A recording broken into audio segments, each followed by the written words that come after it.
우리의 인생은 영혼의 활동에 의해 결정됩니다.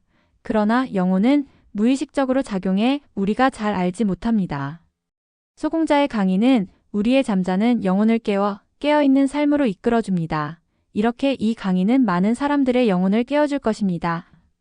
여러분의 좋아요와 구독 그리고 공유는 우리의 더 많은 이웃들이 생명의 삶, 영혼의 삶으로 깨어나는데 크나큰 도움이 될 것입니다. 감사합니다. 여러분이 보기에 이 집은 튼튼하게 잘 세워져 있습니다. 모든 벽돌과 기둥은 땅으로부터 수직으로 곧게 세워져 있어 이렇게 안정감을 주고 있습니다. 만약에 이 벽돌이 안쪽으로 기울어져 있다든가 밖으로 기울어져 있다면 이 집은 매우 불안하게 느껴질 것입니다. 실제로 이 집의 기둥 몇 개가 수직으로부터 조금씩이라도 기울어져 있다면 얼마 못 가서 이 집은 스스로의 무게를 감당하지 못하고 무너져 버릴 것입니다. 여러분의 평상시 생활에서도 마찬가지의 법칙이 적용되고 있습니다. 여러분의 일상생활에서 여러분은 대부분 곧게 있지 못합니다. 여러분은 사무실이나 학교에 가서 일이나 공부에 신경을 써야 하기 때문에 이렇게 앞으로 기울어져 있습니다. 그리고 집으로 돌아와서는 일에 지쳤기 때문에 이렇게 뒤로 누워 있으려고 합니다. 여러분은 틈만 있으면 뒤로 벌렁 누우려고 합니다. 여러분은 곧게 서 있는 적이 별로 없습니다. 불경에 보면 번뇌무진서원단이라는 말이 있습니다. 여러분의 머릿속에는 번뇌가 무진장으로 많이 있어서 이를 끊고자 원한다는 말입니다. 여러분이 여기에 맨 처음 올 때는 대체로 로댕에 생각하는 사람처럼 포즈를 취하고 옵니다. 여러분은 대부분 외롭고 고달픈 모습으로 나에게 옵니다. 여러분의 번뇌가 여러분을 이렇게 앞으로 웅크리게 만들기 때문입니다. 그러다가 며칠이 지나면 여러분은 환희에 들뜨게 됩니다. 여러분은 이곳에서 무언가 모를 생명수를 맛보게 되면서 청량감과 환희를 못 이겨 씩씩하고 눈망울은 또랑또랑하고 얼굴은 밝은 홍조를 띠게 됩니다. 그러나 또다시 몇 달이 지나게 되면 그런 환희심도 점점 멀어지고 또다시 멍청해져서 번뇌무진 제기랄 하면서 앉아있게 됩니다. 결국 깨달음을 얻고 나서야 그 모든 파도를 넘기고 태어나고 묵묵히 앉아있게 됩니다. 여러분은 하루에 몇 번씩 번뇌무진 서원단을 경험합니다. 그런 파도를 하루에도 몇 번씩 겪으면서 하루 또 하루를 살아가고 있습니다. 번뇌무진 제기랄 하면서 살아가는 것. 그것을 인생이라고 생각하면서 스스로 달래며 살아가고 있습니다. 보통 사람들의 인생은 그렇습니다. 여러분은 다름 아닌 여러분의 번뇌에 시달리면서 살고 있습니다. 그렇기 때문에 여러분은 여러분의 무진 번뇌를 끊고자 합니다. 여러분은 누구나 평안함과 행복을 원하기 때문입니다. 여러분의 상념은 편안함을 누리기 위해 무언가 편안함을 줄 수 있는 대상을 찾기 시작했습니다. 무언가 열심히 만들기도 했습니다. 그것이 몇만 년 전부터 지금에 이르기까지 우리의 문명이라는 것을 형성해 왔던 것입니다. 여러분은 잘 사니 못 사니 해도 그런대로 20세기 문명의 혜택을 받으면서 살고 있습니다. 3, 40년 전 우리의 아버지 세대만 해도 웬만한 거리 2, 30미길은 걸어서 다녔습니다. 그러다가 자전거가 나오자 신기했습니다. 자전거만 한 대 가지고 있으면 더 이상 편할 것이 없다고 생각했습니다. 얼마 안 있어서 자전거가 일반화되었습니다. 웬만한 집에서는 필요하면 자전거를 한 대씩 가지게 되었습니다. 그러자 자전거로는 편리함을 느낄 수 없게 되었습니다. 점점 자가용이 일반화하기 시작했습니다. 웬만한 사람들은 자가용을 한 대씩 구입하게 되었습니다. 이제 자전거는 젊은이들의 레저를 위한 도구로 바뀌게 되었습니다. 어른들은 자식들이 자전거를 즐기게 되면 걱정을 합니다. 사고라도 나지 않을까, 넘어져서 어디 다치기라도 하면 어쩌나. 이제 자전거는 골칫거리가 되었습니다. 이제 와서는 승용차를 몰고 다니면서 그에 대한 걱정을 하게 되었습니다. 자가용을 몰고 다니면서 우리는 편안한 것이 아니라 걱정을 하게 됩니다. 더군다나 집에 있는 부인들은 우리 남편이 밖에 나가서 사고가 나면 어쩌나, 어디 다치면 어쩌나, 밤낮 근심 걱정이 떠날 날이 없습니다. 문명은 우리에게 한쪽의 편안함을 만들어 주었지만 다른 한편의 불안함을 동시에 만들고 있습니다. 수많은 현대 문명의 이기들은 우리를 편안하게 해주고 있지만 또 한편으로는 우리를 근심케 하고 있습니다. 우리를 파멸의 길로 가게 할 위험을 스스로 만들고 있습니다. 우리가 진정으로 편안할 수 있는 편안함, 그것을 문명은 밝혀주지 못합니다. 그러면서도 우리는 열심히 문명으로, 보다 발전된 문명으로 나아가려고만 하고 있습니다. 때문에 예수는 말했습니다. 밖에서 사람에게로 들어가는 것은 능히 사람을 더럽게 하지 못하되 사람 안에서 나오는 것이 사람을 더럽게 하느니라라고. 우리는 우리가 모르는 것에 부딪히면 두려워합니다. 그것이 무엇인지 모르면 모를수록 급히 그것을 문명으로 만들려고 합니다. 과학으로 해석해서 지식으로 만들어 버립니다. 현대의 과학자들은 정신과 영혼의 불가사의한 영역을 과학으로 해석하기 위해 지금도 연구와 실험을 계속하고 있습니다. 그러면서 점점 문명과 과학의 노예가 되어 가고 있습니다. 옛날에 내가 아는 사람 가운데 한 사람이 아주 멋진 승용차를 산 적이 있었습니다. 그 사람에게는 그 무엇보다도 자동차가 중요합니다. 사람은 중요하지 않습니다. 다른 사람이 자기 차를 탈 때 신발에 흙을 털었는가, 안 털었는가에 굉장히 신경을 쓰면서 차에 태웠습니다. 얼마나 피곤하겠습니까? 타는 사람도 피곤하지만 그 사람 자신도 무척 피곤할 것입니다. 그 자동차는 무척 좋은 자동차이기 때문에 창문이 자동으로 열리고 닫힙니다. 어떤 사람이 껌이라도 하나 씹게 되면 그 사람은 창문을 내려버립니다. 밖으로 껌을 버렸으면 좋겠다는 말입니다. 그래서 사람들은 그 차를 탈 바에야 차라리 걸어서 다니자고 말하곤 했습니다. 그래서 예수도 말했습니다. 인간이 만들어 놓은 인간의 작품들이 인간을 괴롭힌다. 라고. 인간은 현재 인간과 거의 똑같은 로봇을 만들어내는 데까지 이르게 되었습니다. 아직 여러분이 생각하기에는 공상과학 소설에 나오는 이야기 같지만 얼마 안 있어 그와 같은 로봇이 현실 생활에 등장하게 될 것입니다. 인간은 벌써부터 걱정하고 있습니다. 인간이 만든 로봇에 인간이 지배당할지도 모른다는 사실을. 로봇은 인간보다 훨씬 능력이 우수할 것이기 때문입니다. 그러나 로봇이 인간을 능가할 수는 없습니다. 인간이 만든 것이 인간을 능가할 수는 없습니다. 어떤 부분적인 능력에 있어서는 대단히 우수한 기능을 가질 수 있을지 몰라도 전체적으로 볼 때 인간이 만든 제품이 인간을 능가할 수는 없을 것입니다. 만일 전체적으로 인간을 능가하는 로봇이 나타난다면 우리 인간은 그 로봇에 지배당하면서도 또한 보다 만족한 생활을 하게 될 것입니다. 인간보다 우수한 어떤 것이 있다면 우리는 그 안에서 보다 행복할 것입니다. 그것이 바로 지배당하는 것입니다. 우리는 지배당하면서 동시에 어떤 행복을 누린다고 생각할 것입니다. 그러나 그런 일은 일어나지 않을 것입니다. 인간이 만든 로봇은 인간의 창조의식에 의하여 만들어진 것입니다. 로봇은 그 이상의 창조의식을 가질 수는 없습니다. 로봇은 결코 인간을 능가할 수 없습니다. 그러나 인간은 걱정을 합니다. 인간이 로봇에 지배당할 것을 걱정합니다. 인간은 알고 있기 때문입니다. 우리 인간이 로봇에 지배당할 수 있는 가능성이 많다는 사실을. 그러나 로봇은 인간을 능가할 수 없습니다.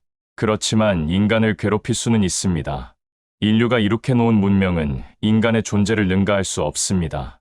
그러나 인간을 괴롭힐 수는 있습니다. 아무리 고도로 발달한 미래의 문명이라 해도 결국은 인간의 창조성 안에서의 문명입니다. 아무리 고도의 문명이라 해도 그것은 인간의 존재를 능가할 수 없습니다.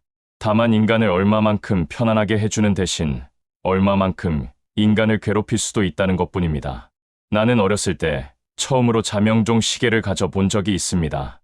나는 사발시계라고 불렸던 그 시계를 보고 아주 신기했습니다. 아침에 일어날 시간에 작은 바늘을 맞추어 놓으면 어김없이 그 시계는 종을 울렸습니다. 처음 며칠을 종소리에 따라 즐겁게 자리에서 일어날 수 있었습니다. 그러나 3, 4일이 지나자 짜증이 나기 시작했습니다. 새벽에 단잠을 깨우는 그 소리 때문에 자명종 시계가 더없이 귀찮게 여겨졌습니다. 시계가 종을 울리면 나는 잠결에 그것을 내팽개쳤습니다. 얼마 지나지 않아서 시계가 망가져 버렸습니다. 여러분이 문명의 선악, 그 두 가지 기능에 영향받기 시작하면 여러분은 문명을 즐기면서 한편으로는 괴롭힘을 당합니다. 여러분은 누구나 탁상시계를 부숴버릴 그런 요소를 가지고 있습니다. 인류는 누구나 인류가 스스로 이룩해 놓은 현재의 문명을 부숴버릴 그런 요소를 가지고 있는 것입니다. 문명은 여러분을 히피로 만들 것입니다. 지금까지 내가 몇 가지 예를 들어서 말했지만 결국 요약해서 말한다면 왜 인간은 인간이 만든 문명에 의해서 진정한 행복을 얻지 못하는 것일까요? 왜 인간은 가난 속에서는 행복하지 못하며 풍요 속에서도 행복하지 못한 것일까요? 그것은 무엇 때문일까요? 그것은 당연한 결과입니다. 결국 인간이 창조했고 발전시켜온 문명이라는 것 자체가 인간의 창조성 내지는 인간의 상념 속에서 나온 것입니다. 인간은 인간의 상념으로 만든 발명품 속에서 진정한 행복을 가질 수 있는 것이 아니기 때문입니다. 만일 인간이 그들이 만든 문명 속에서 행복할 수 있다면 그 행복은 만들어진 행복입니다. 얼마 동안은 그 행복 속에서 행복할 수 있을는지 몰라도 결국 그 행복은 부서져 버릴 것입니다. 그 행복은 얼마 지나지 않아서 무너져 내릴 것입니다. 만들어진 것은 결국 부서져야 하는 것이기 때문입니다. 결국 인간이 인간의 내부에 있는 아프락사스, 즉 인간 내부의 행복과 불행을 벗어나지 못한다면 아무리 행복과 선을 추구한다 해도 그 이면의 불행과 악을 떨쳐버릴 수는 없는 것입니다. 인간이 인간 내부에 상반되는 상념의 세계를 벗어나지 못하는 한 결코 그 굴레를 넘을 수 없습니다. 그렇다면 어떻게 해야 벗어날 수 있을까요? 그 답은 바로 자연의 섭리입니다. 자연의 섭리 안으로 들어가서 자연과 하나가 된다면 인간은 고통으로부터 벗어날 수 있습니다. 그러나 자연의 섭리 안에서 인간이 인간 나름대로 움직이려다 보면 인간은 그 고통을 벗어날 수가 없습니다. 여러분이 발전이라고 생각하는 것, 여러분이 꿈꾸는 이상 세계, 거기에는 행복과 자유가 없습니다. 여러분이 보다 편안한 세계를 갖기 위해서 그 세계를 향한 희망 있는 삶을 산다고 하지만, 그러나 뒷면의 결과는 허무와 또 다른 세계로 희망의 위치를 바꾸지 않으면 안 되는 윤회의 바퀴 속을 맴도는 삶이라는 것을 이해하지 않으면 안 되는 것입니다. 여러분의 삶이란 그와 같이 변하는 희망, 곧 부서져야 하는 편안함, 허물을 동반하는 기쁨, 그런 불안한 희망 속에서 여러분 나름대로의 그 무엇을 추구하면서 20살, 30살, 그러다가 환갑을 맞고 그런 식으로 살아가고 있는 것입니다. 우리는 그 울타리를 벗어나지 않으면 안 됩니다. 우리들 안에 있는 그 아프락사스적인 상대성의 세계를 벗어나지 않으면 안 됩니다. 그것이 바로 우리가 깨닫지 않으면 안 되는 이유입니다.